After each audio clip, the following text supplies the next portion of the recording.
Thanks to the support as a channel member, Grant Charman. Right, we're going to stop panicking. We've recovered a bit since the last episode. We're still not in the top 4 in La Liga, but we won't worry about that because form is returning, and now we get to really test that with 2 more really big away games. These went fine last time.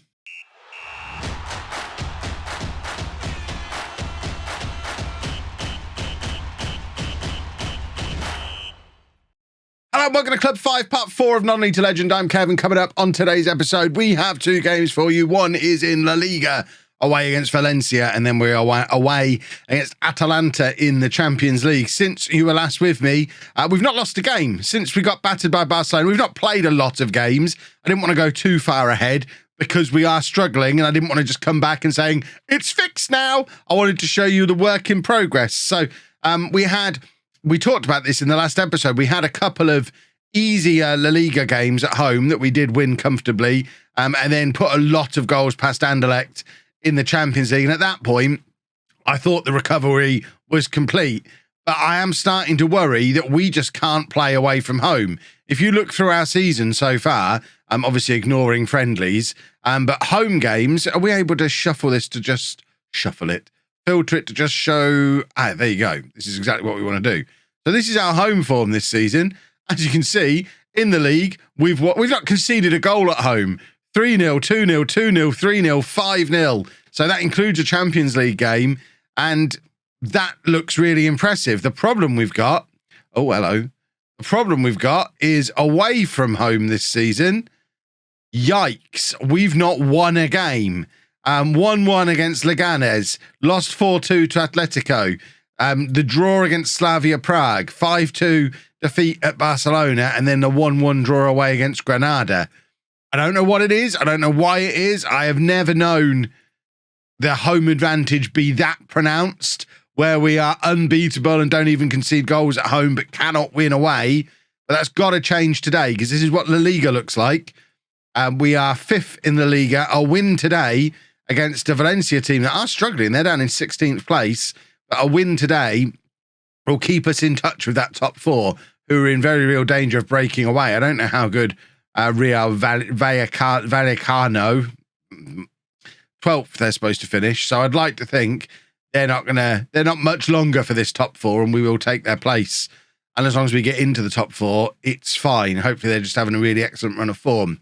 But also in the Champions League, the result against Slavia Prague was really disappointing, and Atalanta are the best team in the group apart from us. So we kind of need a result against them as well. We just need to break this away from home nonsense. Oh, we need to break it now. This is the team that we're going to be putting out there for Valencia. We've got Canizares in goal, a back 4 of Mikkel Tadzi, who, by the way, has now been sent off twice this season. The man is a maniac. We need to be looking to move him on. But Mikkel Tadzi at left back, Marina, Atundi, and Rafalski make up the rest of the back 4. Carlos Vitor playing at the base of the midfield. We've not really played him there before, but we're trying different things.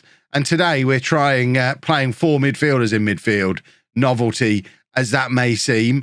So Vitor at the base of the midfield, Lopez and Carrera together in central midfield, with Bell then in behind Shelderup and Vinicius Jr. Koulibaly is tired off the back of his last game, as is Mansour.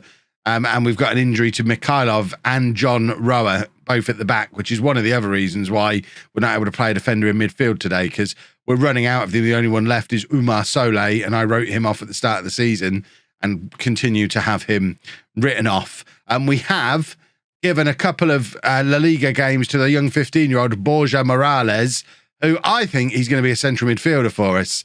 That's where we've actually brought him on and played him as that box-to-box midfield option.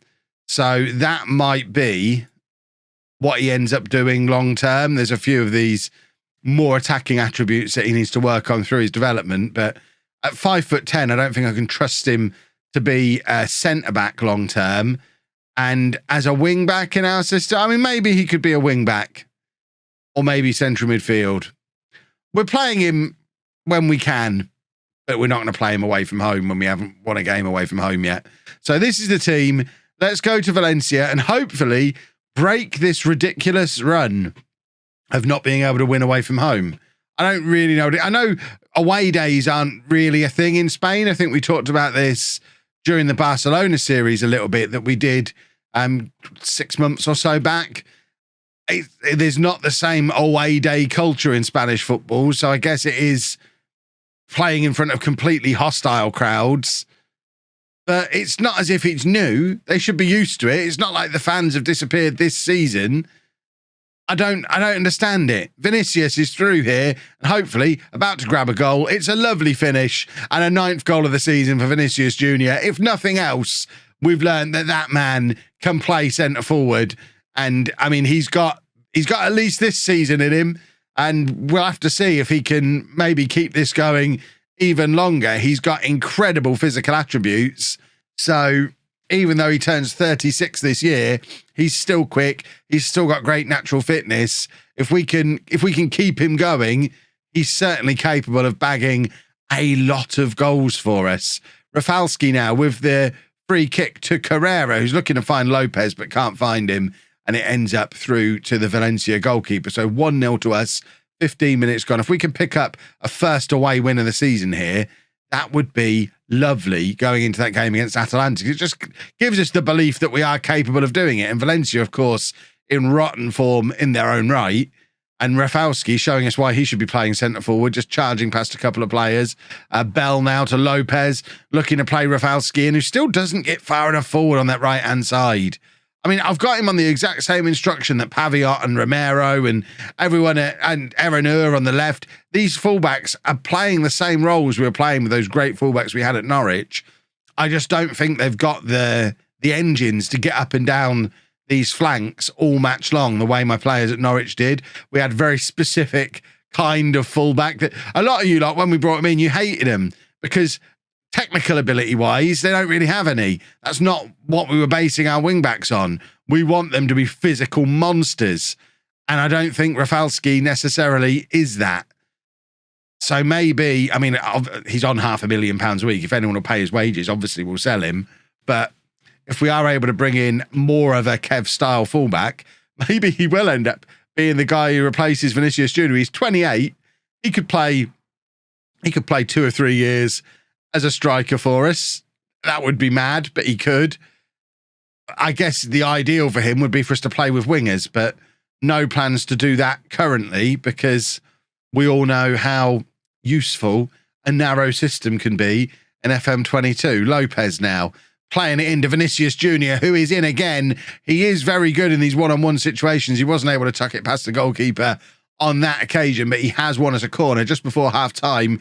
This would be a very useful time to grab a second goal, but it is cleared by the Valencia defender, and Bell looks like he's in no hurry to keep that ball in, and it goes out to a throw for us. And Valencia haven't even had a shot in that first half. We have been comfortably the better team, but we have only got 1 goal to show for it, and we all know the ropey away form we're in, and just with Football Manager in general, we know how precarious a 1-goal lead can be. So we'd really like to grab a second one. Bell with the opportunity there, but the goalkeeper is out to take it off the end of his toe just as he's about to poke it past him. And it's back with Valencia again as they look to build out from the back. I have, is what I'm trying to say, kind of got one eye on that Atalanta game in the Champions League as well. It is a big, important match. And that is what we were talking about. That's their first shot of the game. It's from about 35 yards out, and they've equalised. And it doesn't matter that we've been the better team by a gazillion miles. This is the story that our away games take. We just don't get any luck in them. It's a beautiful goal, but that doesn't make me feel any better.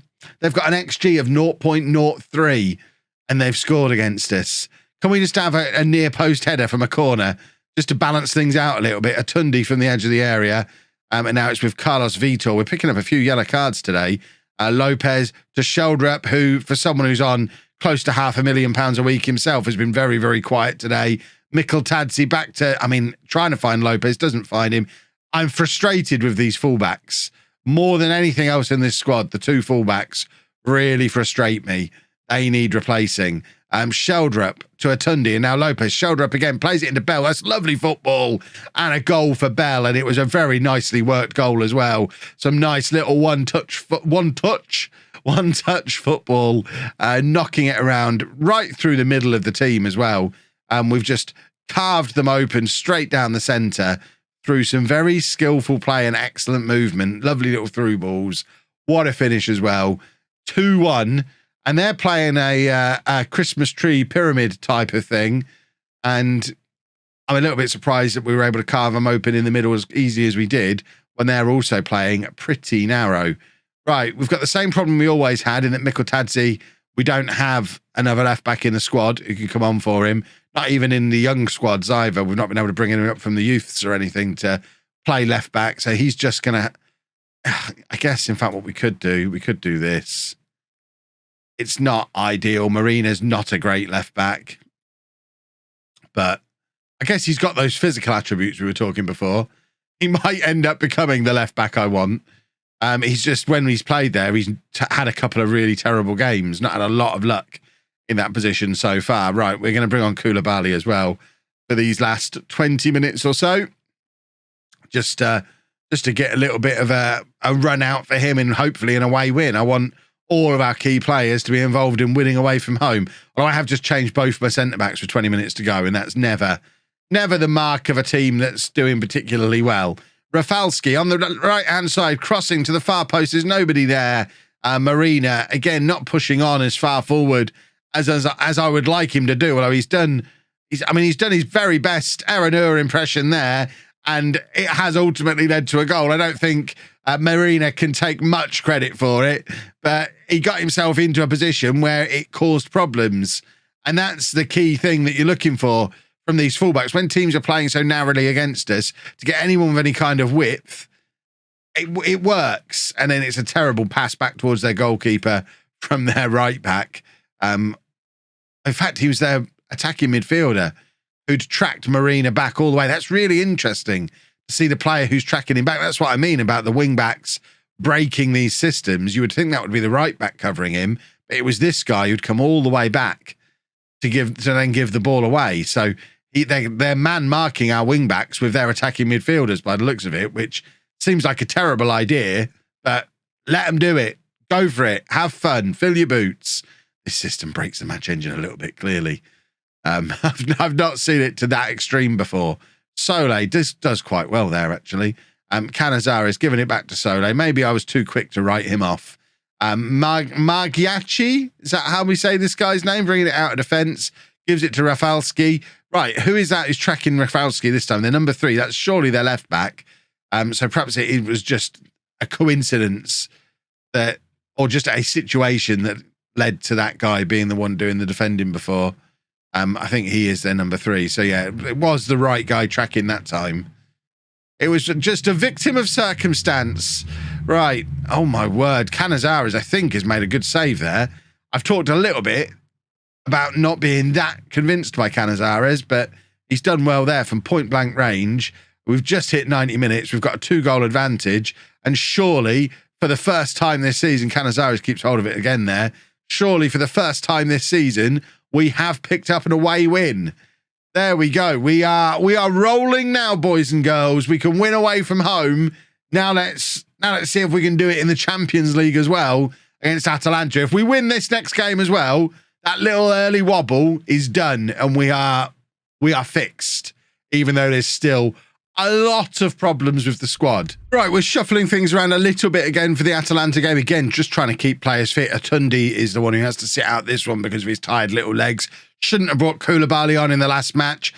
He then needed to go on a little holiday, so Koulibaly is missing out on the match day squad completely, which is not ideal, having our best player missing for our biggest Champions League group game of the season. So that means the back 4 has Marina and Roa as the centre-back partnership with Sole in front of them. Bell's going to be in central midfield alongside Vitor, with Lopez back in the attacking midfield role and Mansa partnering Vinicius Jr. up front. The one area that frustrated me, the fullbacks, is the one area that we don't touch at all because we don't really have any other options other than the 2 that are playing there. The youngster, 15-year-old Morales, is on the bench for this one, though. So if it goes really, really well, you might see him in the second half making his Champions League debut, because it would be nice to set more records. He's already set the club record as the youngest player ever to play for Real Madrid, breaking Odegaard's record, which presumably has stood for quite a long time at this point. But he's broken the Real Madrid record. I don't know what the Champions League record is for youngest player, but it would be quite nice for him still 15 years old. It would be quite nice for him to break the Champions League record as well and become the youngest player ever in the Champions League. So if we get the opportunity to bring him on, we will bring him on, but obviously not at the expense of picking up a result against Atalanta, who are a team that have started this Champions League group brightly, 2 wins from 2, while we were there dropping points against Slavia Prague. So it would be nice, at the very least, for us to draw this one. I've always said that if you draw your away games and win your home games in the Champions League, you'll be absolutely fine. So we're happy with a draw from this game. We'd be delighted with a win. We don't want to lose, and we've just conceded a goal, although the ref looks like he's got his finger in his ear, which is always a good sign. Always rate a referee with his finger in his ear. And fingers crossed he's getting some good news for us. He is! Beautiful stuff. Goal disallowed. Still 0-0. We don't need to see the replay. We trust the referee. Who am I to doubt a referee? I just trust him. Don't need to see any kind of proof that was or wasn't offside. 0-0 at half-time. Just keep doing what you're doing. This will do. Anderlecht, I think, Anderlecht are beating Slavia Prague 1-0. Is that my boy Alvarez off of Norwich? I forgot that he went to Atalanta. He's still playing for them. I'm going to sign him. He's still playing for him in the Champions League and has just got an assist. Who is that on the line? Rafalski. I mean, I am really, really, really fed up with these fullbacks at this point. What is the point of them being on the line if when the header is directly at them, they just let it hit them and go in anyway? What is the point? Oh, it's so frustrating. Maybe we bring on Morales to play right back. That could be how he makes his debut. He can break into the team at right back and force the £500,000 a week player out of the team. That would be delightful. If that would be the least Kev thing that has ever happened in one of my videos, you people need to have a lie down. Right. 20 minutes to go. Look how tired everybody is. My word. Right. We'll bring Carrera on, who actually I've just realised is our club captain. Probably need to remedy that because I can't imagine him ever being a starter for me, but he is officially club captain. We have got so few players. I think Morales is going to come on regardless.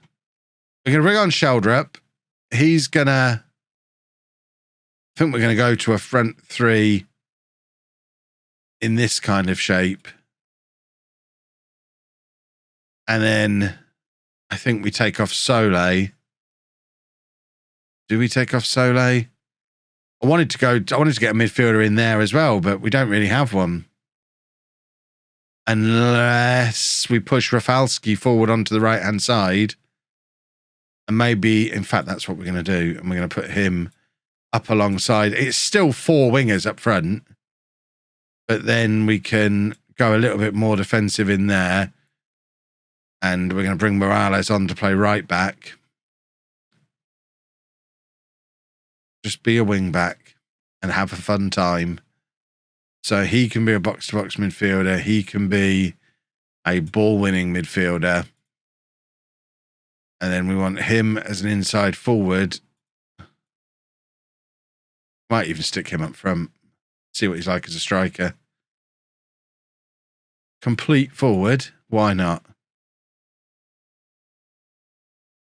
And then he's just a winger, isn't he? No, he can play as an inside forward as well. Excellent. Excellent stuff. So we might make him an inverted winger. Have him pushing on. No pressure on the 15-year-old. What we do need in here is a playmaker, which he can probably do. Yeah. Let's make him a playmaker. Just so we've got someone making some plays. Right, we're trying something a little bit different. We're going with width. Demand more. I wish we had an out-and-out striker, but we don't. So we're going with 4 wingers up front. And I guess we could rotate them around within the shape. We're not going to. Vinicius Jr. is too old to be running around on the wings. And Rafalski, I just kind of like the idea of putting my right back up front and seeing what happens. So Mansa playing out to Morales. There is 15-year-old Borja Morales. Is he going to grab an assist on his Champions League debut? Cuts it inside to Rafalski. Morales with the cross again. And it is Julian Alvarez again, breaking free. Sole's actually done... You know what? I'm coming round to the idea that I quite like Sole. Both in midfield and in defence. He's looked quite good today. Rafalski's dropped deep there. Mansur across to Sheldrup. Surely! How is he missing that? Oh, my goodness. That was a big opportunity for us. That might have been the opportunity, and it goes wide. That's what you're paying £500,000 a week for Sheldrup. That kind of beautiful finishing. Alvarez, I mean, he's very good, isn't he? I mean, we know how good Julian Alvarez is, and he's just shown it again there with a stunning through ball. I wonder if they'll do a swap deal with Vinicius Jr., our only good attacker we've got at the moment. That probably isn't a productive... Sheldrup, let's swap him for Sheldrup. Sheldrup's like 5 years younger. Take him instead. Come on, I want to be able to do another shout. Why is it taking so long to free up a shout? Here we go. Demand more. Give me more. Give me anything. Something, anything. Just somebody do something. Won't somebody do a thing? Final highlight of the game, presumably. It's Atalanta with the ball. And, oh, it's so very sad. Canizares has made another very good save there. Maybe I'm not going to need to be as quick as I thought I would be to replace him. With our young goalkeeper that we brought in the summer, because certainly he's a good shot stopper. It's more situations like that where I worry a bit about him. He's a bit flappy and didn't even come for that corner at all, which is probably for the best, because when he does come from, he flaps at them and then he lets in a goal like that, and then I remember why he's been frustrating me. So we managed to beat a poor Valencia side, but we have come to Atalanta and lost. This isn't really the Real Madrid I envisaged joining. We are very much... I guess I said I wanted a project. We've definitely got a project. I think we'll still be good enough to get through our group in second place behind Atalanta, because we should beat Anderlecht and Slavia Prague at home. In fact, Anderlecht will be away, but we beat them 5-0 at home. We should still beat them. But, frustration. Right, we will be back tomorrow, as ever. I'll probably show you Anderlecht, because that should be the game where we qualify for the next round of the Champions League. I think we'll probably come back for that. If not, maybe we'll do Slavia Prague and Sevilla, because Sevilla are up in the top 4, so that might work too. We'll figure it out. It'll be fine. If you've enjoyed that, please make sure you leave a nice big thumbs up on there for me. Subscribe to the channel for daily Football Manager videos. Thank you very much for watching.